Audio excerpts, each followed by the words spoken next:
আসসালামু আলাইকুম। এই যে আজকে আমি শিম আলু ফুলকপি দিয়ে কাতল মাছ রান্না করতেছি। এই যে সবজিটা রান্না করে নিয়েছি আগে, মশলা কষিয়ে প্রায় হয়ে আসছে। এখন মাছগুলো দিয়ে দেব। এই যে মাছগুলো, তার আগে মাছগুলো আমি হলুদ লবণ মরিচ মেখে ভেজে নিয়েছি, এখন দিয়ে দিলাম।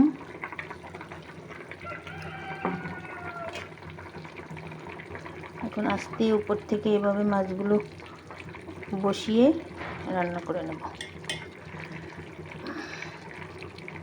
ফুলকপিগুলো সিদ্ধ প্রায় হয়ে আসছে, বাকিটুকু মাছের সাথে সিদ্ধ হবে।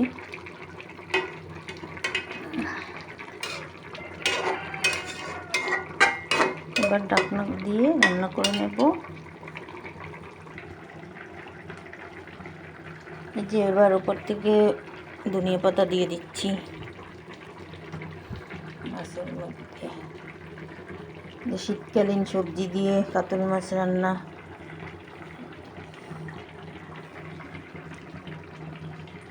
তো আল্লাহ হাফিজ।